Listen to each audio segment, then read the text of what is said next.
Welcome to our weekly roundup of key economic and business developments in Sri Lanka. I'm Nishani Pigera, and here are this week's main stories. President in Singapore. Policy interest rates unchanged. Sri Lanka pays back 50 million of Bangladesh debt.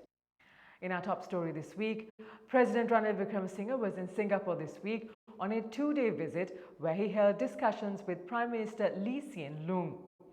Bilateral talks on food security, renewable energy, regional economic cooperation and security were on the agenda. Moreover, during the visit, the two countries signed an agreement on a joint venture on carbon credits within the Paris Agreement framework. The objective is to reduce global greenhouse gas emissions through international carbon trading. On Thursday, the central bank left policy rates unchanged. This was somewhat of a surprise given disinflation since last September and tepid growth in credit. The central bank said that the decision followed a careful analysis of current and expected developments in the domestic and global economy, while noting the significant easing of monetary conditions since June.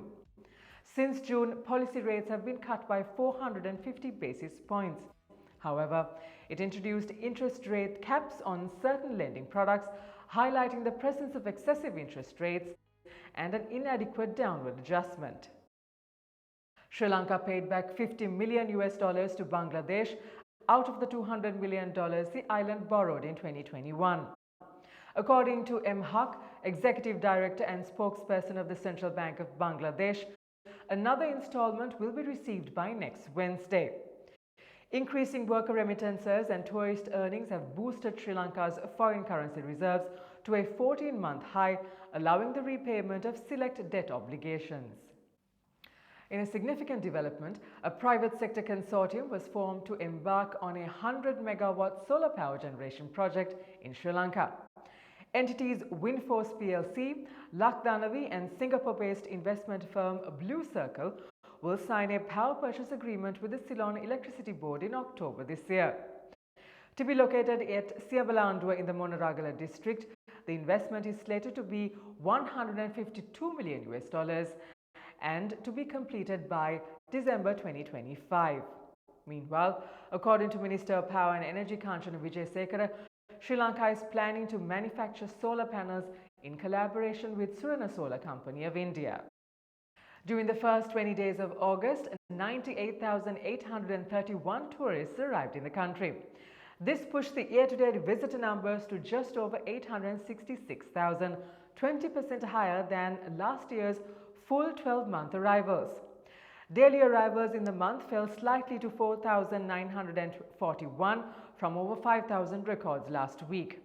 A target of just under 150,000 has been set for August, with the Kandy Perahara and Asia Cup expected to drive arrivals higher.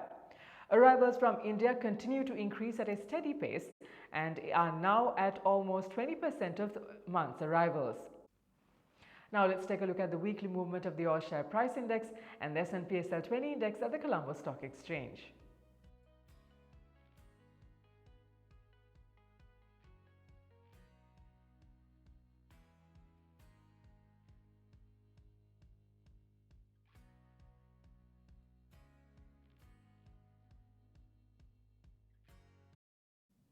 At the Treasury bill auction held on Wednesday, yields on all maturities expanded. Bids amounting to 204 billion were received, of which 125 billion rupees were accepted. The Sri Lankan rupee was volatile against the dollar this week, with the central bank's indicative mid-spot rate ranging within 323. And with that, we wind up for this week. Do subscribe to our YouTube channel at the link below for regular updates on economic and business developments in Sri Lanka.